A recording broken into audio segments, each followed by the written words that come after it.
तुलाधार वैश्य का व्यवहार बड़ा ही उच्च कोटि का था।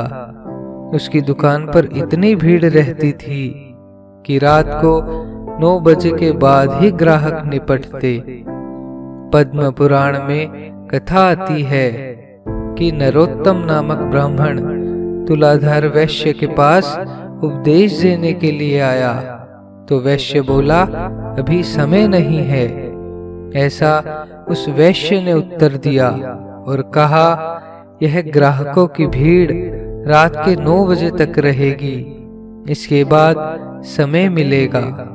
ज्यादा जल्दी हो तो पास में ही एक सज्जन जिसका नाम अद्रोहक है, वे बड़े महात्मा हैं, वे आपको उपदेश करेंगे।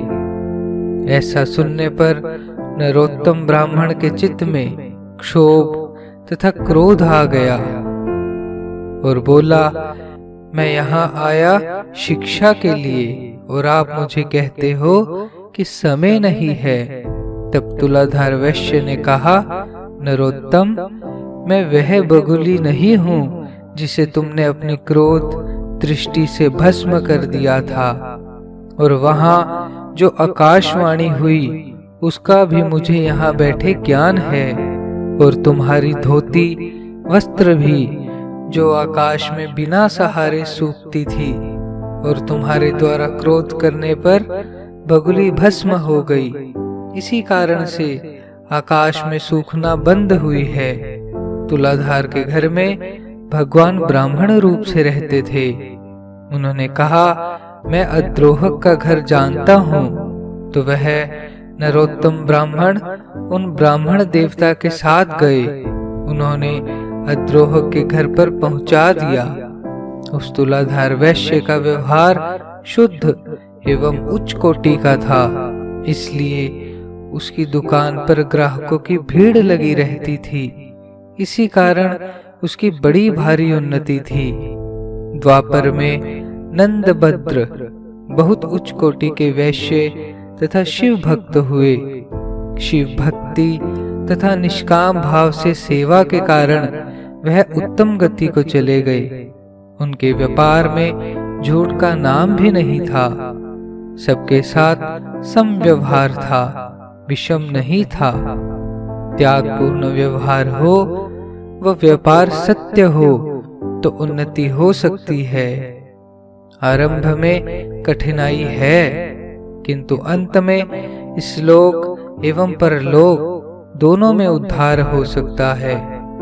आरंभ में भले ही कष्ट हो, नतीजा अच्छा ही होता है। जैसे खेती करते हैं, पहले कष्ट होता है, पर अंत में नतीजा अन्न तैयार हो जाता है। संसार में धर्म का पालन करना कठिन है, किंतु नतीजा अच्छा है। यदि धर्म का पालन सहज में ही हो जाता तो पाप कौन करता, पर धर्म का पालन करने से फल तो अच्छा है। सबके साथ व्यवहार उच्च कोटि का करना हो तो बिना अहंकार छोड़े कुछ भी नहीं होता।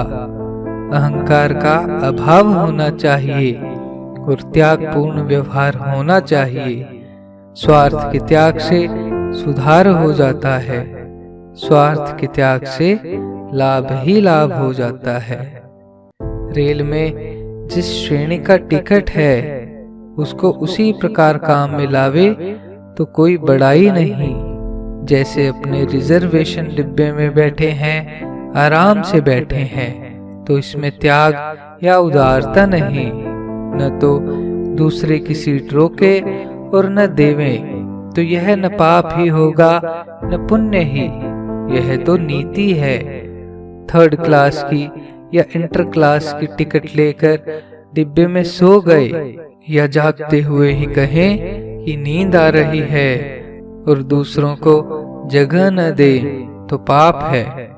खुद दुख सह लें, दूसरों को जगह देना यह पुण्य है। न देना न लेना यह तो नीति है। हर एक काम में त्याग का व्यवहार करना चाहिए। कहीं ठहरे हुए हैं, वहां मन वाणी से किसी का उपकार करें तो वह उच्च कोटि की चीज है। ऐसा करने पर अपना सुधार तथा कल्याण हो जाता है। इसी का नाम धर्म है। स्वार्थ का हर एक काम में त्याग करना चाहिए।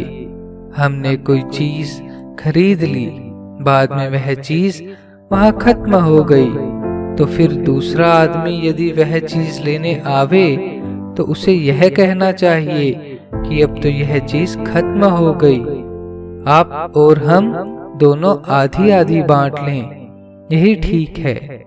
स्वार्थ का त्याग ही होना चाहिए। दूसरी बात यह है कि दूसरों में गुण अथवा अवगुण दोनों ही होते हैं। उनके गुणों को ही कहना चाहिए, अवगुणों को कहना बिल्कुल खराब है। सच्ची बात कहनी झूठी बात नहीं। अवगुणों में तो सदा मौन ही रहना चाहिए यदि श्रेष्ठकर है।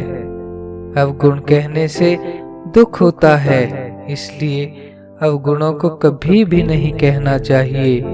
गुणों को कहने से सभी खुश होते हैं। नीच व्यक्ति भी खुश होते हैं। नीच व्यक्ति भी खुश होता है तो भगवान की प्रसन्नता में तो बात ही क्या है। यूं तो किसी के गुण या अवगुण दोनों ही नहीं कहना चाहिए। अगर कहने का काम पड़े तो गुणों का ही बखान करना चाहिए।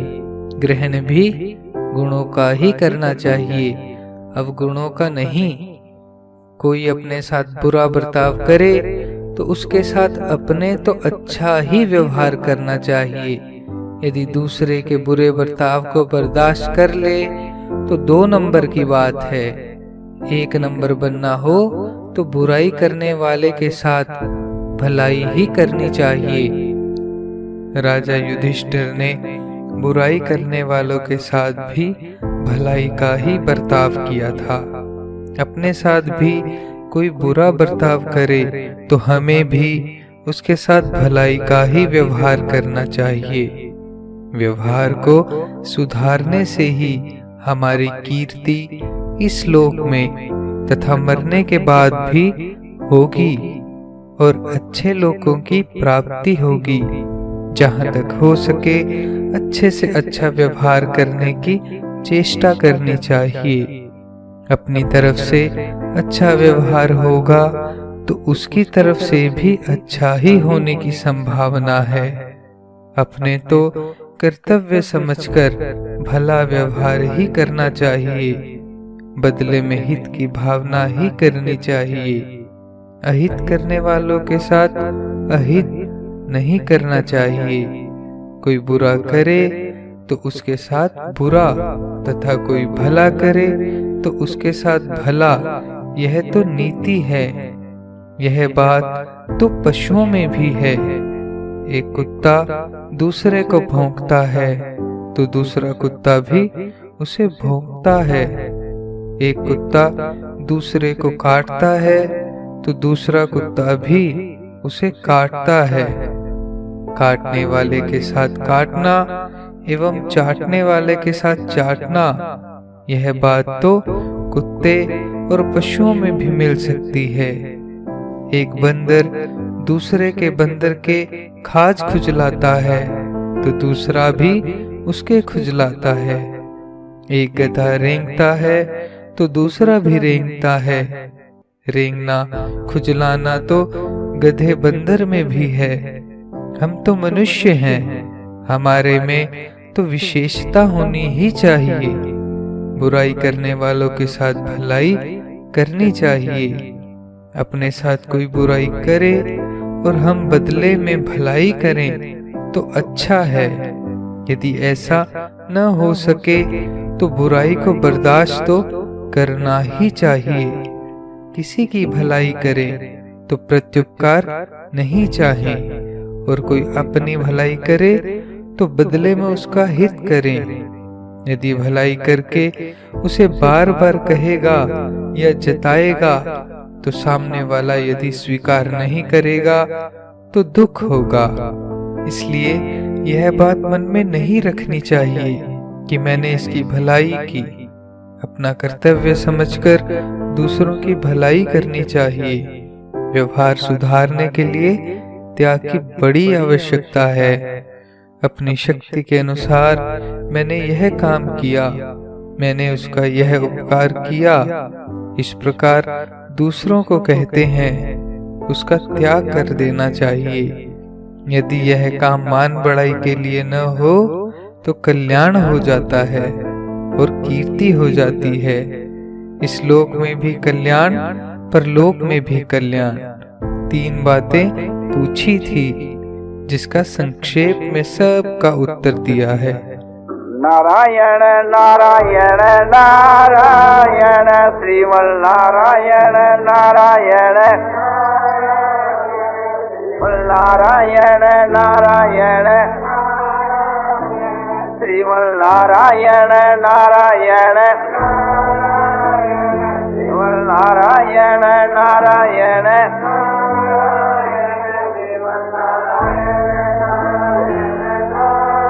आनंदमय आनंदमय आनंदमय आनंदमय पूर्णानंद पूर्णानंद अपारानंद शांतानंद घनानंद अचलानंद ध्रुवानंद नित्यानंद बोधस्वरूपानंद ज्ञानस्वरूपानंद आनंदी आनंद आनंदी आनंद आनंदी आनंद शांति शांति शांति।